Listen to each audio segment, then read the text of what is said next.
میرے تیسرے مہمان پکے ٹھکے صوفی علامہ منیر احمد یوسفی رحمۃ اللہ علیہ کے صاحبزادہ مفتی خلیل احمد یوسفی، رسول اللہ صلی اللہ علیہ وسلم کا جو پانی مبارک تھا وضو کا وہ گرتا تھا، چہروں پہ ملتے تھے. تو ایک مرتبہ آپ صلی اللہ علیہ وسلم پوچھا یہ تم کیوں کرتے ہو؟ یا رسول اللہ ہمیں آپ سے عشق ہے، محبت ہے. آپ اگر مجھ سے محبت ہے تو پھر 3 کام کرو. نمبر 1 ہمیشہ سچ بولو، امانت پہ خیانت نہ کرو، اور ہمسائے سے اس نے سلوک کرو. اب ہمسائے سے مراد ہم نے سمجھا جس کے ساتھ دیوار ہے وہی ہمسایہ ہے. ہم بس میں سفر کر رہے ہیں، جہاز میں سفر کر رہے ہیں، ہم اپنے سبارڈینیٹ کے ساتھ ہیں، وہ ہمارا جو قاصد ہے، نائب قاصد ہے، وہ ہمارا ہمسایہ ہے. ہمسایہ. جی بسم اللہ والصلاۃ والسلام علی رسول اللہ. قبلہ غائی صاحب بہت ہی اہم گفتگو کے ساتھ آج ہم ناظرین کرام کے سامنے حاضر ہیں. محترم مہمانان گرامی نے جہاں سے بات ختم کی میں وہاں سے آگے شروع کرتا ہوں. آقا کریم صلی اللہ تعالیٰ علیہ وسلم نے حقوق بتانے کے ساتھ ساتھ یہ بتایا کہ ملازموں پہ اپنا مال بھی خرچ کرو.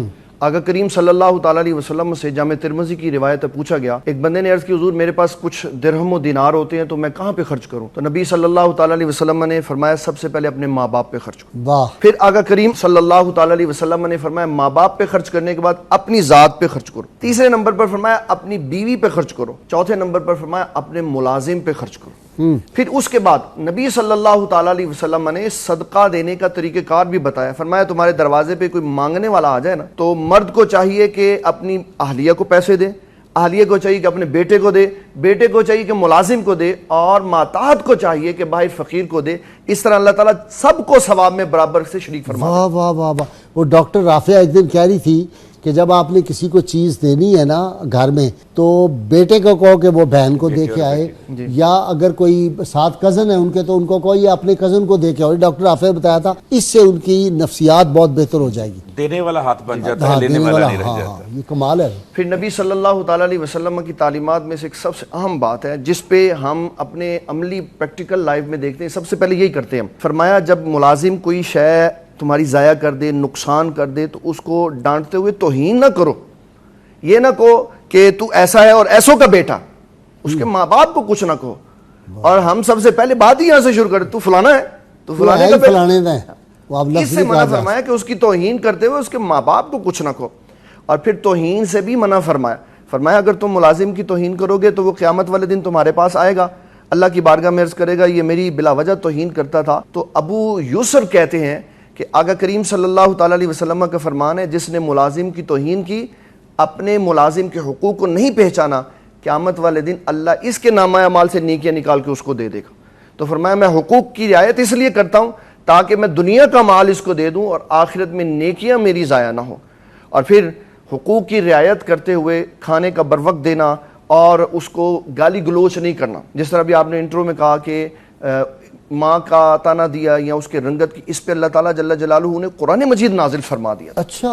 ایک صحابی مسجد نبوی شریف میں داخل ہوئے تو انہوں نے صف کے اندر آنے کی کوشش کی تو کون سے ایک صحابی نے کہا کہ بھئی جگہ نہیں بن رہی، تم پیچھے بیٹھ جاؤ.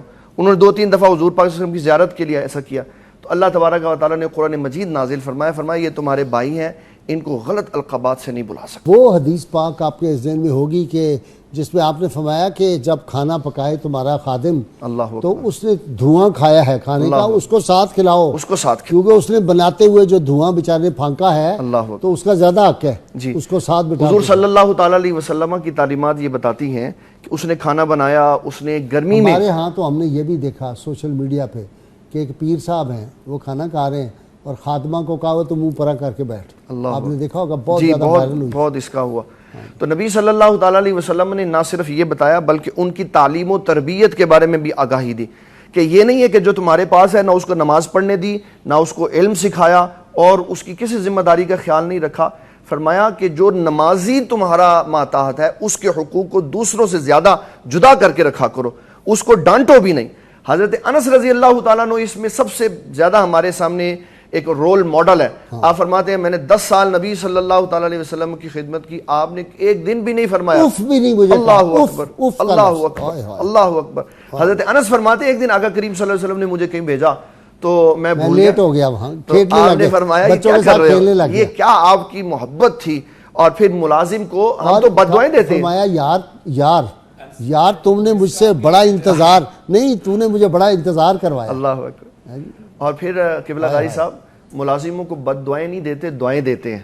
حضور صلی اللہ علیہ وسلم نے اپنے ماتحتوں کو دعائیں دی. حضرت انس کو 3 دعائیں آپ نے دی. فرمایا اللہ تیرے مال میں برکت فرمائے, تیری اولاد میں برکت فرمائے اور تیرے عمر میں برکت فرمائے. اب دیکھیں جب ہم اتنے پیار سے محبت سے ملازموں سے بات کریں گے تو اللہ تبارک و تعالیٰ ان کے دل میں کیسے جذبات پیدا فرمائے.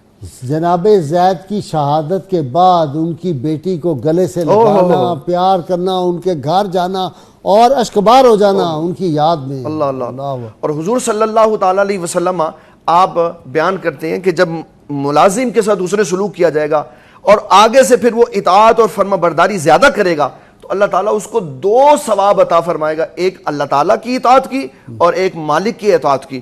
اور پھر نبی صلی اللہ تعالیٰ علیہ وسلم نے اس کو کتنے خوبصورت انداز میں بیان فرمایا جب یہ اپنے مالک کی اطاعت کرے گا, اس کی فرما برداری کرے گا, صلہ رحمی کرے گا تو اللہ تعالیٰ اس کی وجہ سے اس کو جنت عطا فرمائے.